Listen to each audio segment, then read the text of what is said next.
what is your go-to method to deal with a student who has limiting beliefs and insecurity? Well, like anything, the first step is to become aware of what they are, what's limiting you, why those stories are there. And then you go out and you just make sure to reduce that action, whatever it is you're trying to do. So it's like, okay, Indian guy says that white girls don't like me, they're not into me. Go up and say hi to a white girl. And then if she likes, hey, then there you go. That automatically proves that limiting belief right there. So become aware of them first. Yeah, I mean, obviously, when it comes to dealing with race, my clientele has a lot of limiting beliefs for a variety of reasons. But going on what you just said, it is acknowledging it, admitting that it exists, confronting it, seeing other referential experience that is in conflict with it, but also the process of over time continually to deconstruct it, right? Because even a weekend boot camp, if that's what they're doing, it's enough to put cracks in these sort of limiting beliefs. But if you've been living with it, whether it's height, looks, baldness, whatever, like you've been living this 30 years, it's not going to disappear overnight. It's not going to disappear over a weekend.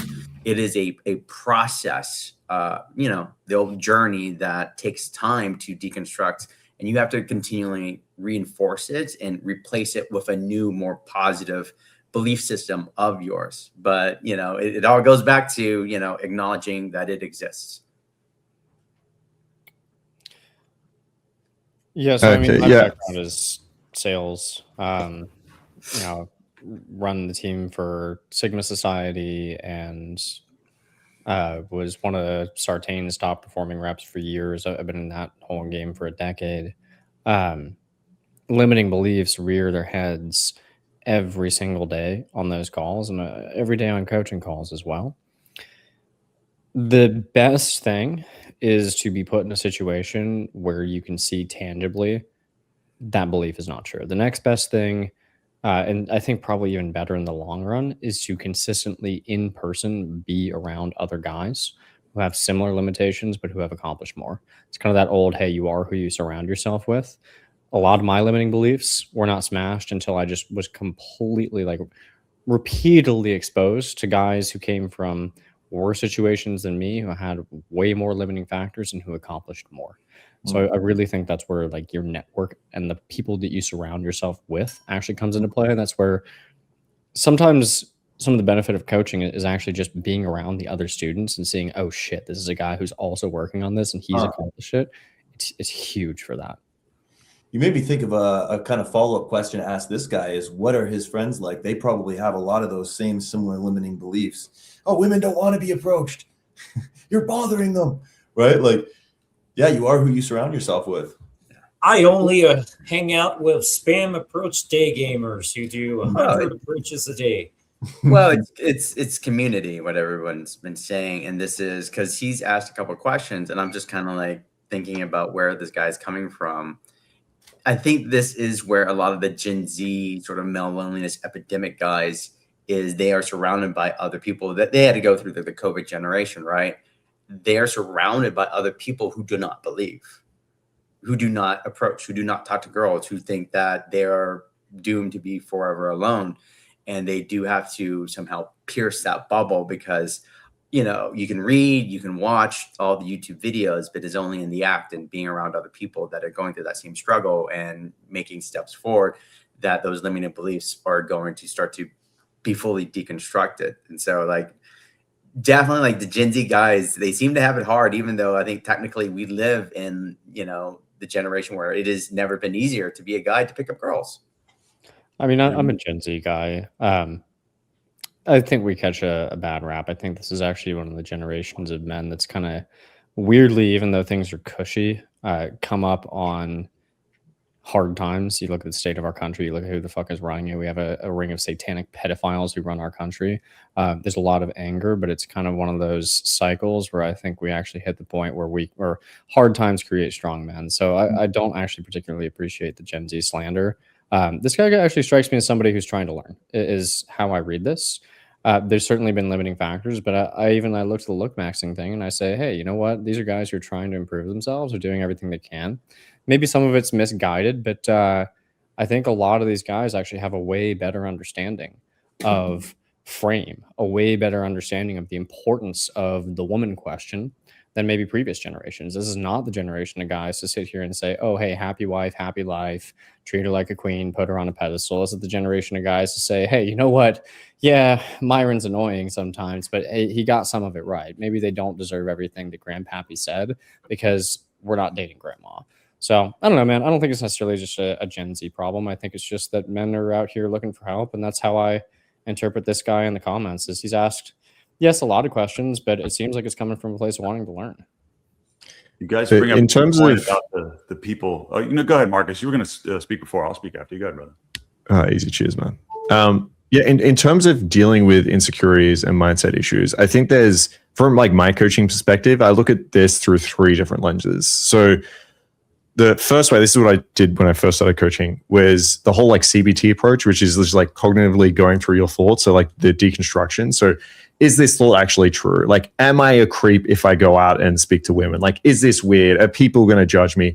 And for a lot of these beliefs, it kind of works, right? Because you can go through and say, look, no one gives a fuck. Like, I will do this with students where you approach and like, I'm so worried what that person's going to think of me. I'm like, let's go find out. I'll walk over. Hey, man, my friend's about to approach that girl. What do you think you should do? And he's like, oh, just be yourself. Like, go for it. I'm like, let's watch. He goes in and the guy's like, man, good job. And it's like, see, no one fucking cares. No one gets, so that's like really nice way to do it. And I think a lot of guys are attracted to that.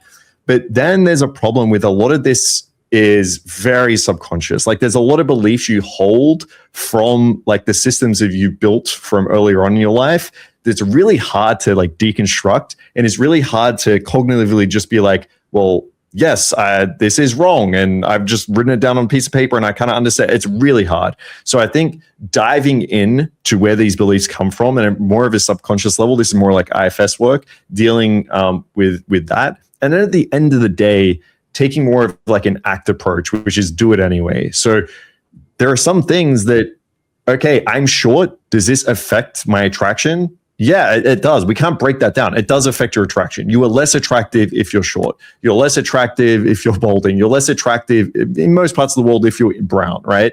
So then you ask, well, what's beneficial here? Should I sit here and fucking only think about that and cry about it? Or like, is it more beneficial to kind of just acknowledge that, put it to the side a little bit and go approach anyway, and know that you can have other parts of you that are attractive that can actually develop like attraction with this woman. You can move forward, you can fuck, you can have a relationship. So I think taking these approaches, one is a cognitive approach, one is more of the internal subconscious approach, and one is focusing on your values and just acting anyway. Depending on the type of student I have, we focus on one of these over the others, but approaching all of them is a really nice way to overcome a lot of the insecurities and limiting beliefs that guys have. Yeah, I think a big part of this is a lot of guys aren't even aware of it. And a good little kind of model to look at is parents, PANM, right? So parents, environment, media, your associations, and parents, association, nation, environment, and media. So you go through and list all that out. Okay, what are some beliefs that my parents instilled into me? What are some beliefs that I've accumulated through the media that necessarily aren't true, et cetera, et cetera. But yeah, once you can hack your own mind, then it's game over. It's an important question because these limiting beliefs and insecurities is really what stops guys completely. So it's really, really important. You guys shared some really good stuff. And like you're saying, like where all those, you're mentioning, Devin, right? The inputs where we get these beliefs from, right? And I'm such a huge advocate with myself, with my friends, with my students is Tony Robbins said it really well, like guard your mind, right? Like guard what you let come in. And so that's why, like I was saying before about some of this red pill stuff. Yes, red pill used to be like what Rolo shared and like being aware of sexual market value and stuff. And that's all good to know. But like it divulged into like such negativity and complaining stuff. And like, yes, some of it can be true. But if you, so much content nowadays is just to trigger people and get you angry. And they've made women into an enemy. And yeah, and it's like, if you're going to make women into an enemy, you can't attract what you hate, right? I always say that you can't attract what you hate. So there's so much negative adversarial content out there. Not this, which I'm loving. Like, this podcast is awesome. And Ice does such a great job with this channel. But like, you really got to be careful what stuff you let in, because you know where this shows up? Okay, there's a beautiful girl I want to talk to her. You go to walk over and you're like, she's got a million messages in her DM. She doesn't want to talk to me, right? Or, I want to talk to that girl. She's really pretty and put together. Oh, she's probably looking for some rich guy. You know, like these beliefs stop you in your tracks from taking action. So control your inputs. Another exercise that has been mentioned in a lot of books, it's definitely not my own exercise, is just a limiting beliefs exercise of capturing the beliefs when you see them and notice them. So being self-aware. I have guys when they're out, just write them down in their journals, and we'll either talk through them and reframe them, or you can just type them out and reframe them yourself. And like JT was mentioning before, like look for evidence of the opposite. There's always somebody who has the circumstance that you says as an excuse and is making it happen, right? Like that's why The Game became such a popular book, because Neil Strauss was some short, nerdy guy, right? Who learned how to get women. It was a paradigm shift for people. So look for people that support the evidence of doing what your limiting belief is. And the last thing that I'll mention too is so much content around dating and male self-improvement is, what do women want? Let's make ourselves into the man that women want, that women want, that women want. I get that. We're trying to get women. Let's be attractive to women. But I sit down with students and I say, what type of man do you respect? What type of man would you meet and say, that guy's awesome. I like that dude. I want to be like that guy. I'd like to be friends with him. He's a badass dude. And I literally have them write down those qualities. And then I say, measure that list against who you are when you look in the mirror. And then I have them take those two things and say, you need to build yourself into that man, not just for women, but build it into a person where you could look in the mirror and say, yeah, I'm the guy I always wanted to be. The question, I believe the original question was, how can you work on your insecurities? If you want to be secure with how you are, you have to be able to look in the mirror and be like, I am the badass guy that I've always wanted to be. You don't have to be perfect, but you have to have those foundations in place that matter to you, not just women in your outside world. So I think that's a big one too. Quick PSA, we just had an earthquake here 2 minutes ago. So if there's some connection issues or whatever, maybe I die on a live stream again, or that was the first time. It'll go viral. Yeah, at least I lived for something. That was the first time we got an earthquake on a fucking live stream here. That's pretty fun. Wow. Stay there.